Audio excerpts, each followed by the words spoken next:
sleek and they go fast and they make lots of noise and everybody is wowed by them. They're deceptively beautiful. It's like Venus flytraps. Aircraft launched from the sea, from carriers. Air-to-air missiles, air-to-ground missiles, GPS-guided bombs. One of those frontline Hornets has everything you could need to really just go out there and wreak havoc.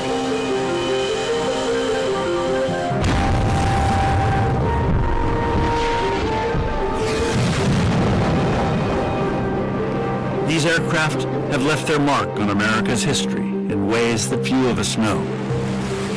They had no right to win, but they did, and in doing so, they changed the course of a war. I lost 22% of the guys in my squadron. 22%, you'll never forget that. This film follows young pilots today as they learn their craft and tells the sweeping history that they are heirs to. I watched every World War movie I could get my hands on as a little kid. The history was one of the things that really drew me to this life. These were people who were willing to literally bet their lives to go ahead and bring this technology and this new kind of warfare to the forefront. Back in the early 20th century, this is somewhat psychotic. You are a part of a lineage of people that have been witness to the biggest events of the 20th and now 21st century. You feel that every day you're a part of something bigger. But embedded in this lineage is also a controversy.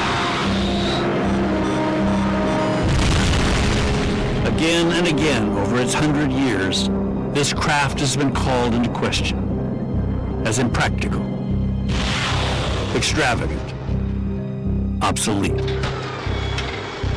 Now, today, a new round of doubts and reason to wonder if this generation of aviators just might be America's last. This is the story of a weapon that changed the face of war.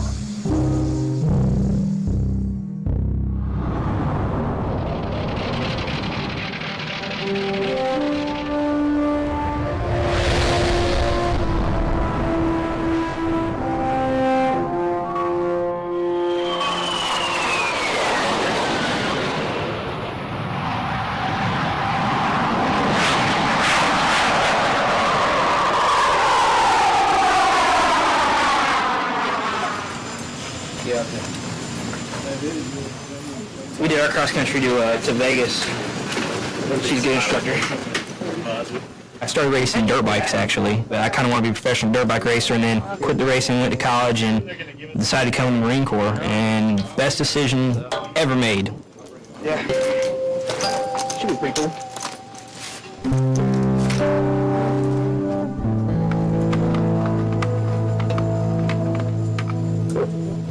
Y'all following? Yeah. Good luck.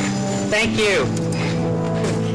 My mom just took us to an airport nearby where we grew up, and you could sit out close to the flight line and see people taking off and landing and stuff, and saw planes flying over.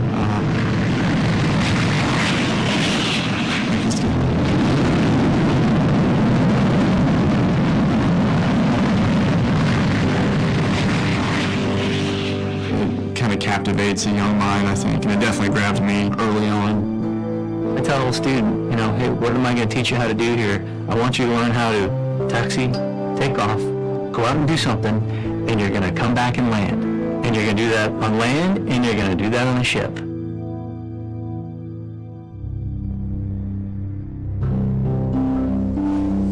Every little thing will affect your psyche before you're going out to the boat.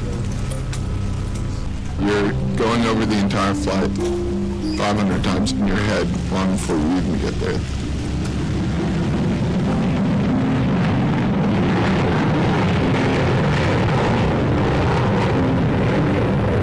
You can imagine the instruments and how they're changing in your head. ahead, you can imagine the airplane accelerating faster. We're going to fly out there. First time you see the carrier that you're going to, it'll be about 15 miles out, and you realize you're going to be landing on there, stopping on what looks to be about a little drop of oil in the sea. I think universally, the first time you roll out behind the boat, oh crap, is what comes to people's minds. Everybody says it looks like a postage stamp.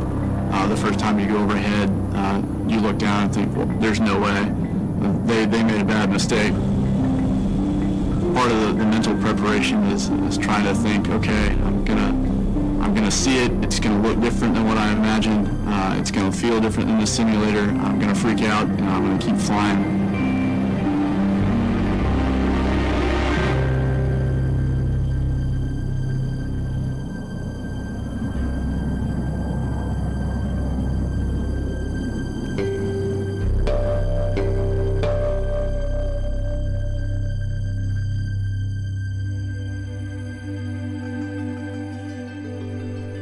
In the early 20th century, Americans flocked to air meets to witness with their own eyes a man take to the sky. In an age of innovation, nothing seemed more wondrous than the airplane. These air meets would draw people from all walks of life. It was real popular because here they have these aircraft flying, buzzing around. Oftentimes there were accidents which were almost as appealing as the flying itself.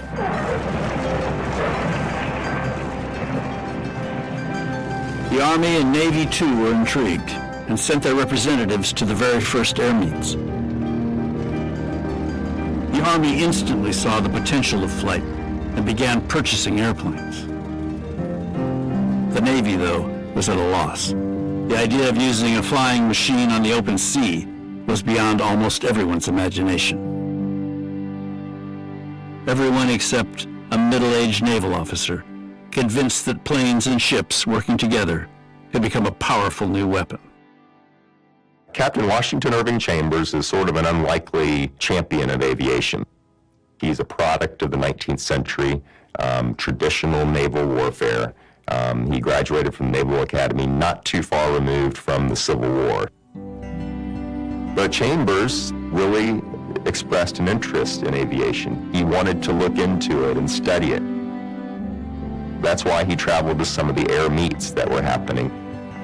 He would go there to see what the latest technology in aviation was. In the fall of 1910, Chambers attended an air show in Belmont Park, New York, in search of a pilot willing to try a grand experiment, launching an aircraft from a ship. Among the daredevils and showmen at the meet, one man clearly stood out, Eugene Ely. Most people think early aviation, they think of aviators in these, leather jackets and flowing scarves and everything. And Ely, he just doesn't look the part of the dashing aviator. If you look at the pictures of him performing these feats, he was wearing a standard business suit. He had a bicycle inner tube wrapped around him for flotation. He wore a primitive football helmet. He's from Iowa, as far away from the ocean as you can possibly imagine, and someone who really didn't really care for the water and didn't really like swimming. But when Chambers proposed the idea, Ely, the man who didn't like water, couldn't resist. In addition to being a pretty good pilot, Ely also had a surprising eye as an engineer. He gets the idea that he can build a wooden flight deck on a warship, like a cruiser or a battleship, and actually get it going fast enough that if he flies his airplane off the end of it, he can actually get it into the air and safely maneuver it. Well, back in the early 20th century, this is somewhat psychotic.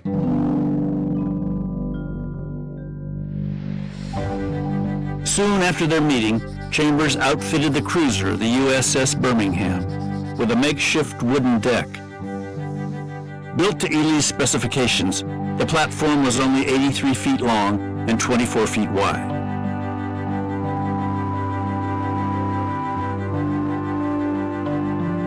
On the morning of November 14th, 1910, rain squalls filled the sky.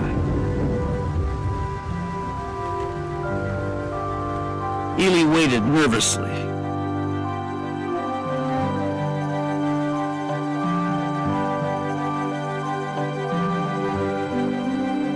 Finally, at 3 o'clock in the afternoon, the weather cleared. So Ely climbed aboard and revved up the engine as much as it would go. And as he went over the edge of the deck and out over the water, he actually descended a little bit quicker than he thought. He thought he might crash, and the wheels actually grazed the water as he took off from Birmingham. But picked up enough flying speed that the wind went beneath the wings, developed some lift, and he was able to take off and fly to shore. Chambers was pleased, but he knew the hardest part was yet to come: landing a speeding airplane on a rolling ship. Again, Chambers relied on Ely's practical know-how. Ely was facing the prospect of flying into the back of the smokestacks of the ship, so he had to come up with some way of stopping the airplane. So what they did is they had sandbags connected by ropes, and these ropes were strung across the wooden deck at a series of intervals. And there were a series of hooks beneath the aircraft, and as these hooks snagged on those ropes, the weight of the sandbags there would bring the plane to a stop as it hit the deck. The weather on January 18th, 1911 was cold. Ely flew from an air meet to the USS Pennsylvania, 10 miles offshore. Eugene Ely made his approach to the cruiser Pennsylvania and successfully got into what is now referred to as the proper glide slope.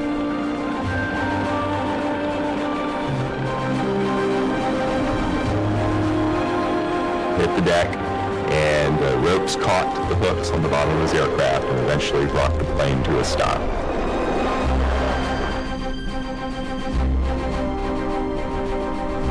And it was just an amazing event. No one had ever seen anything like this before. I mean, you have to think at that time, you're only about 7 years removed, 8 years removed from the Wright brothers' flights. And here you have sailors seeing an aircraft land aboard their ship. It was something that was, really, observing it must have been an experience to remember. And the amazing thing is, the metaphors laid out by Ely of the flight deck, of the arresting gear, of the tail hook, are things that we still use 100 years later. The man was a visionary. But Eugene Ely would not live to see the magnitude of what he'd achieved. Within months, he was killed in a plane crash during an air meet.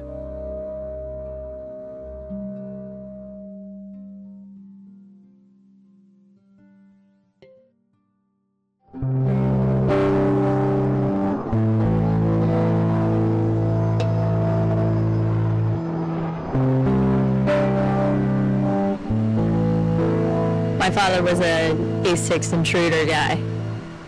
So as a young one, I got taken to lots and lots of air shows.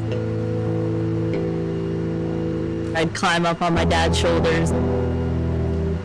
Any kid is gonna look up and think it's grand and amazing and they want to do it.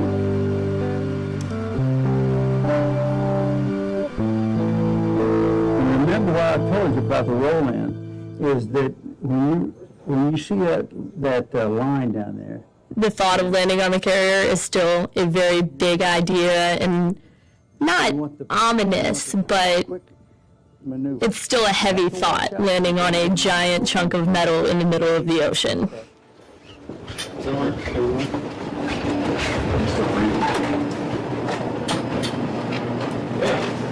Yeah, second to last flight before head off to the boat on Monday.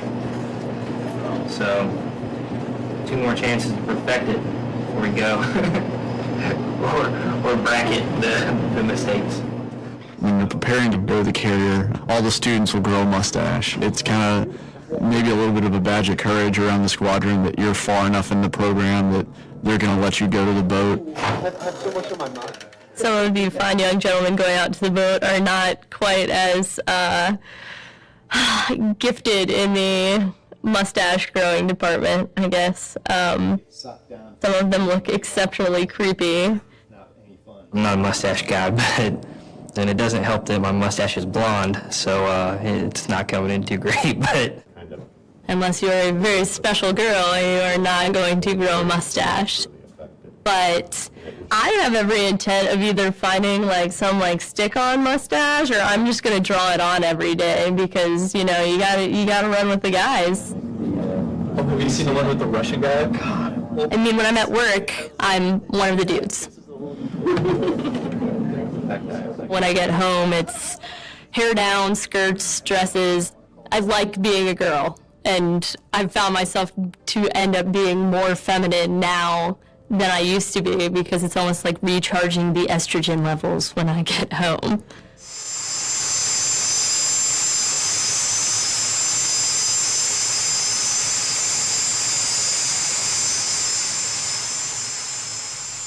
It's definitely a competition. Everybody wants to be the best. You know, it doesn't matter if there were Army guys here or Air Force guys here. It's the same thing. Everybody just wants to be the best. With that being said, I mean, Navy guys are my good friends too.